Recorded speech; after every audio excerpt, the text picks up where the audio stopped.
Beef bones. Hey folks, we are at the farm today, so along with picking up some meat and produce for us, we also got some beef bones to make homemade dog food with.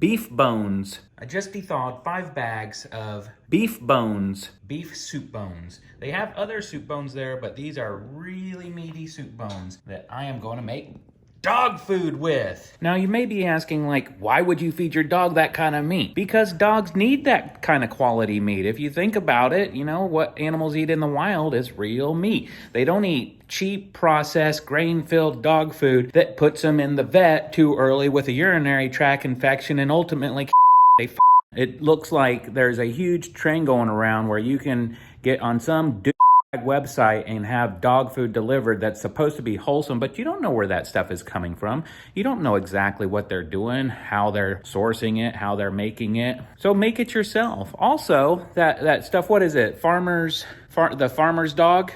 Yeah, there's one like called the farmer's dog, and I looked into the pricing. It's $90 for a month. $90. Talk about expensive. So we got these cuts at Victoria's Natural Market.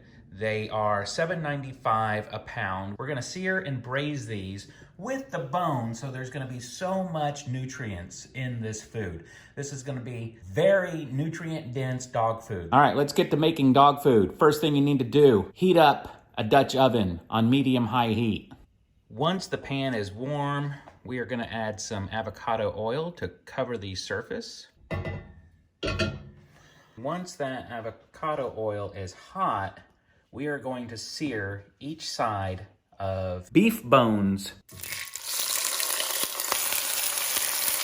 We are going to add just a pinch of salt. Okay, after about 90 seconds to 2 minutes, go ahead and flip them. Once that has a good sear on it, usually a couple minutes each side, you can go ahead and set them aside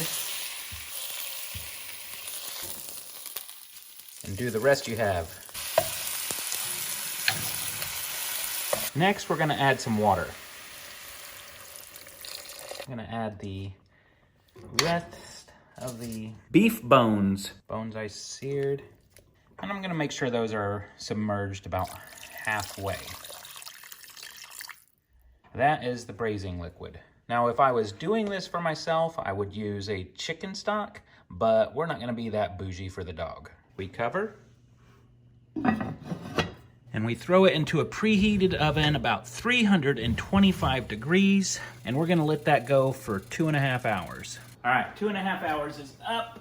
We will take the dog food out of the oven, and let's check this out. Ooh.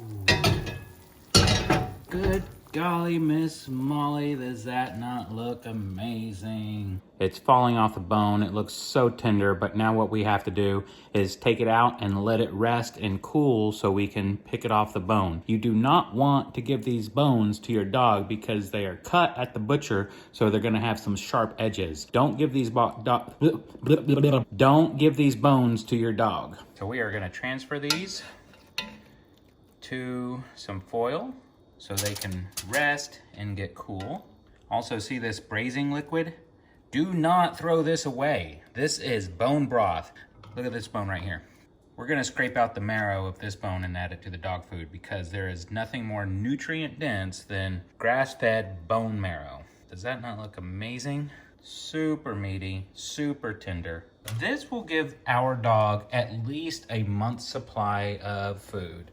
And again, we always supplement with a vegetable. While this is cooling, we set aside a small piece for the dog's dinner tonight because he's hungry and he's begging and he needs to eat right now. So we're gonna add it to a small plate with a bed of green beans because we didn't make anything else today, so that's what he gets. We're gonna cut apart this small piece, but also transfer that bone marrow to his plate. That to his little plate of green beans here. And for a little bit extra, let's show what we do with this bone.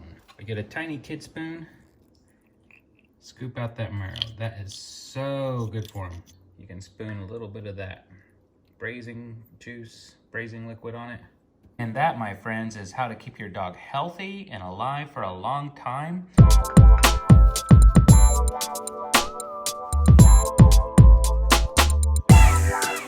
Okay, now that this is cooled, we are going to tear it off the bone, which it comes off super easy because it got so tender in the Dutch oven. First, we'll get the bones off, leaving just the meat, and then we'll pull the meat apart. As you remove the meat from the bone, you'll find some pieces you'll probably question, do I keep this or not? Basically, if it's malleable, meaning not bone, you keep it.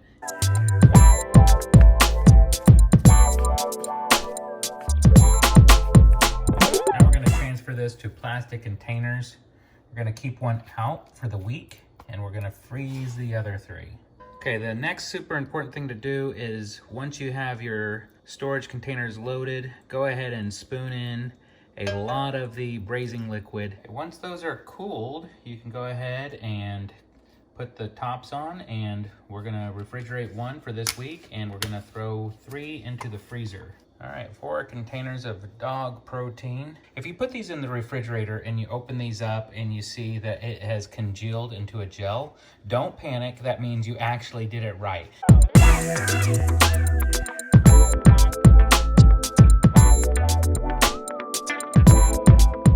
Beef bones.